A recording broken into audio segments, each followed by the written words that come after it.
Hi, and welcome to Cinema Figures. I'm your host, Caitlin, and as you can see, I got a very comfy mom sweater on today, which of course can only mean one thing. I am here to talk about Friday the 13th, Part 2. Friday the 13th, Part 2.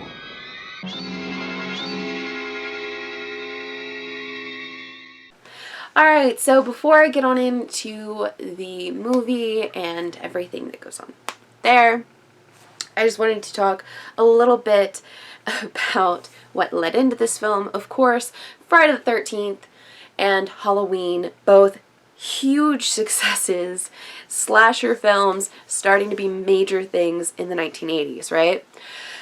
So the big question is, who is going to be the first one out of these films to come up with a sequel? Well, surprise, surprise, it's actually Friday the 13th Part 2, actually beating out Halloween 2. So less than a year after the first installment came out, the second installment was released. So what does that mean? Does that mean that this is going to be a cinema gold, or is this going to be a complete stinker? So let's get right on into it, shall we? Alright, so first off, as we dive into it, we kind of get a little bit of a flashback of all the important parts of Part 1. You know, Mrs. Voorhees, Alice, Mrs. Voorhees being decapitated, you know, Jason, all that.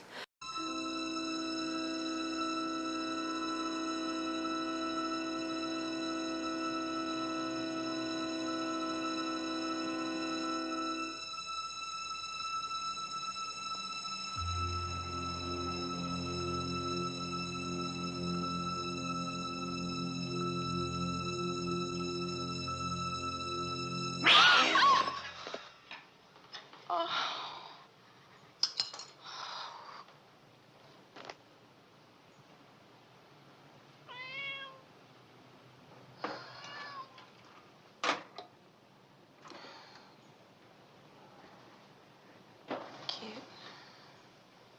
You want something to eat?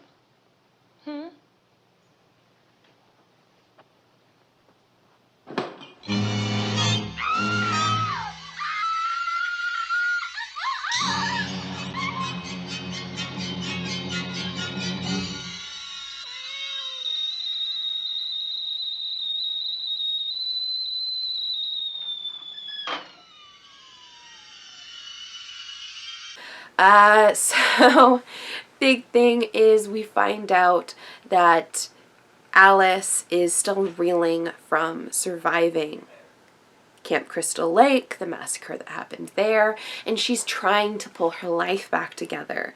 So we have a very painful scene of watching her roll around in bed, having a whole flashback thing, having her go through her nightly routine, whatever, trying to make her favorite late night snack, that of course being severed head.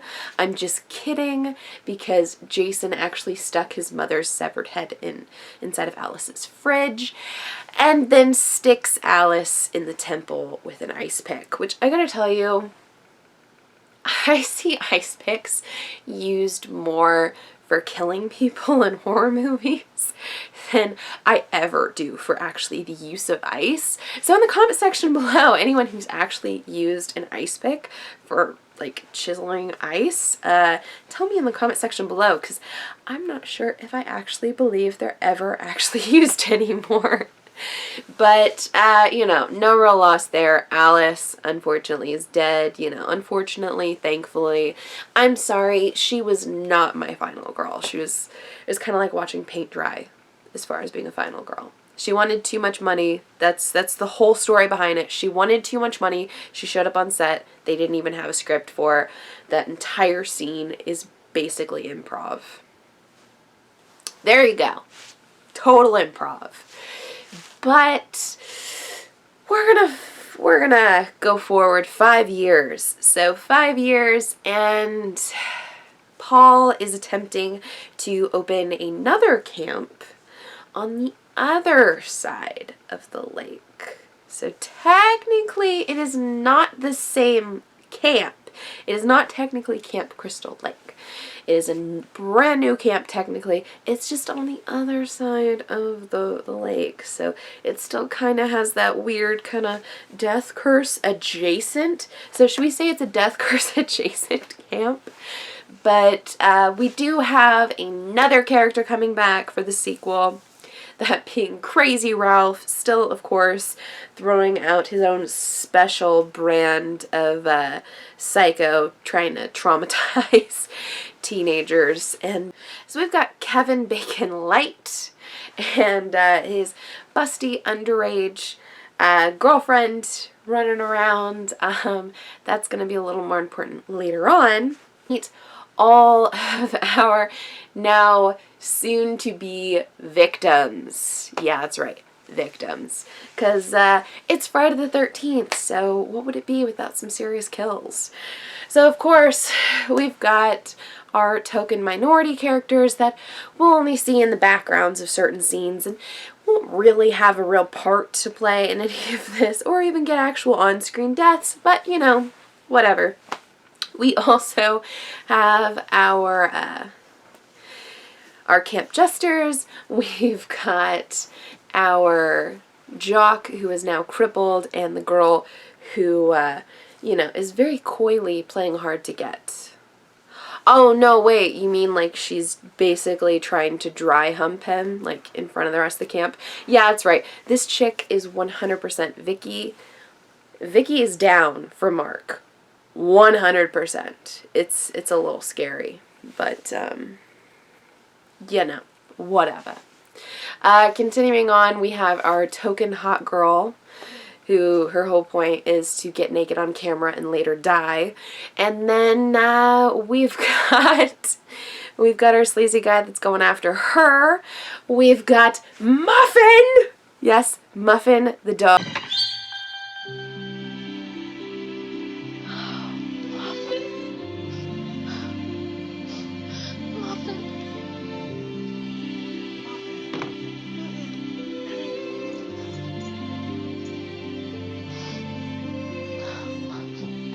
Dog, one of the best characters out of this entire film. Muffin the dog for life. And we've got Paul, the head camp counselor slash, I believe, technically the owner of this camp. It's not really like brought up, but whatever. And Jenny, our predetermined final girl. I think she's awesome. Of course, she's always fashionably late. And yeah, she's got that good child psychology, which is definitely going to come in handy later on. So we open into the question of Pamela Voorhees is dead. She got her head cut off. How are we possibly going to handle this? Friday the 13th, part 2. What are we going to do with this? I don't want to scare anyone, but I'm going to give it to you straight about Jason. His body was never recovered from the lake after he drowned. And if you listen to the old-timers in town, they'll tell you he's still out there. Some sort of demented creature. Surviving in the wilderness. Full grown by now. Stalking. Stealing what he needs. Living off wild animals and vegetation. Some folks claim they've even seen him. Right in this area. The girl who survived that night at Camp Blood, that Friday the 13th, she claims she saw him. She disappeared 2 months later. Vanished. Blood was everywhere. No one knows what happened to her. Legend has it that Jason saw his mother beheaded that night, and that he took his revenge. A revenge that he'll continue to seek if anyone ever enters his wilderness again.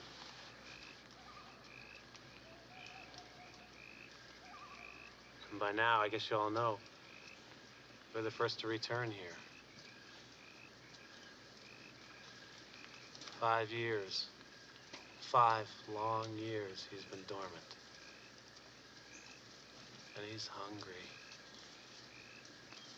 Jason's out there. The idea that Jason may have survived his drowning, or how he survived his drowning, or why he was hidden in the woods for all these years, and how he saw his mother be decapitated, it's something that's widely debated amongst Friday the 13th fans. I myself am very torn at this, but I would prefer to just like ignore it and pretend it doesn't exist and be like, oh yeah, this totally makes sense. Even though, you know, there's that normal part of my brain that's saying, no, this clearly does not make sense. Because the whole motive of Pamela Voorhees was her son died and she didn't want any other kids to die, and that's why she was killing. Well, now Jason's whole motive is he watched his mother die and now he's gonna kill everyone who he sees, apparently. So that's going on. So throughout, we have a number of pretty fantastical deaths throughout. My favorite, and a lot of people's favorite, is the Mark death, which I know it's mean-spirited, I know, but Mark, the crippled jock, getting a tomahawk to the front of his face and then going down these ridiculously long stairs backwards.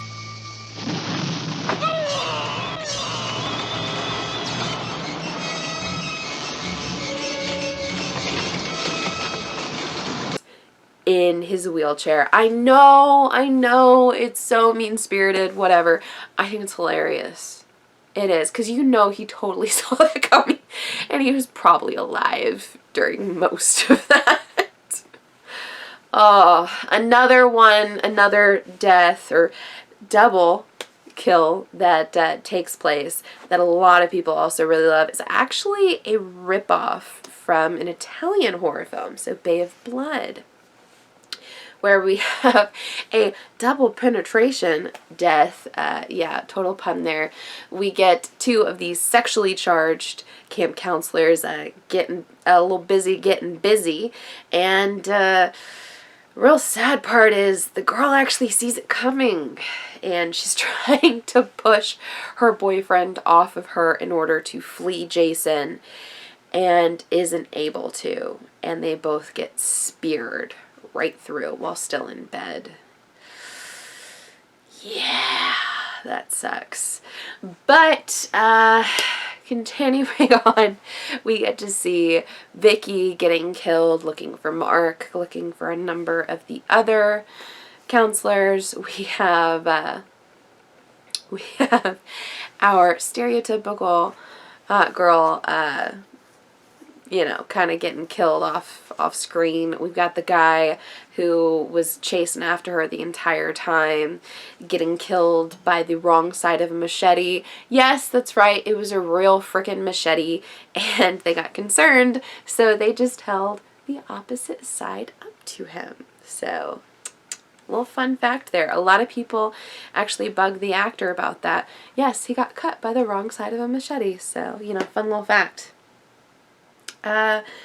Continuing on, we have our final girl, Jenny. So Jenny is, I'm sorry, but a huge improvement to where Alice was. So Alice was kind of going through the motions, trying to be your stereotypical final girl, you know, doing this, not really much of a personality, not really involving herself with this or that person or doing anything. Jenny takes the idea of a final girl, she takes that piece of paper, she crinkles it up into a ball, and she lights that shit on fire. You want to know why? Because Jenny don't have time for that. Okay, Jenny is your final girl who is just fun. And not only does she have a sexual relationship with Paul, the leader of the camp, you know, aka her boss, but she's the fun chainsaw wielding crazy child psychology involved. Yes, I'm sorry, child psychology, but that's a big frickin' scene in this. So, when a number of the characters have gone out to a bar, there is a huge massacre that actually occurs. That's the event where the majority of the would-be victims are all killed, one after another. So Jenny and Paul return back to the camp. And that's when they find out that some shit's gone down and everyone's dead. Yeah. So Jenny goes through a bit of a chase sequence with Jason. I buy her as a final girl so much more than Alice. She has so much fight in her throughout the entire film. She is athletic.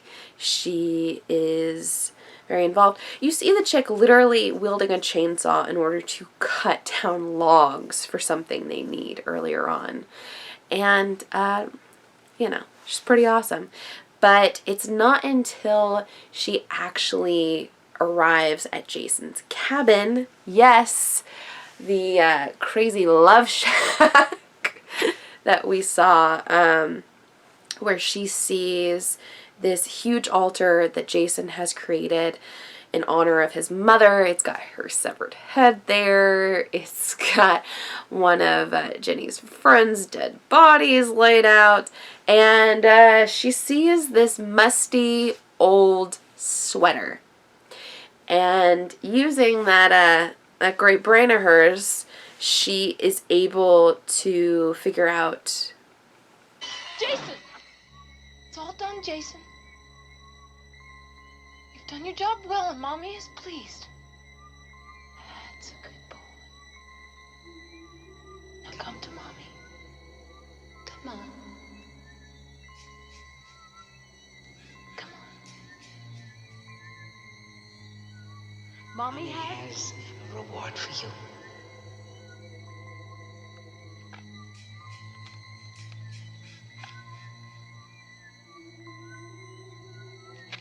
Jason, Mother is talking to you!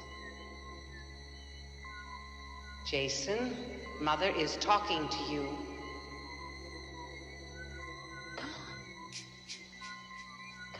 And we have a great scene here where she's interacting with Jason. And I gotta tell you, this scene changes the game for the whole idea of how to handle your villain. I mean, Jason, at his core, his mother is the reason for everything. And this is the first time that we're actually seeing that. It's the first time we're seeing this character. Unfortunately, the way that this film ends is once again with a dream sequence. So we get to see Muffin the dog has survived, which the editors for this film just did this god-awful cut sequence of Jason meeting Muffin and then hot dogs on a grill, which really makes you concerned that Muffin is no more. But we get to see Muffin once again, Jenny believing that she's survived through all of this. And then we have Jason jumping through a window. So the other half is like this really long-haired, burly, weird... He's basically this, like, deformed-looking, like, hillbilly psychopath, kind of. It's really weird. It's really weird. And I apologize for anyone who really loves this look for Jason, because you're never gonna see this again. So that is it for this episode of Cinema Figures.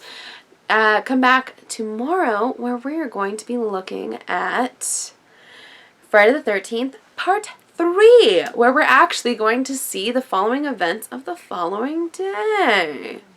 Yeah, so this film actually ended up with it all being a dream sequence at the very end, and Jenny's unsure. Did Paul survive? Did Muffin survive? Did Jason survive? We don't know.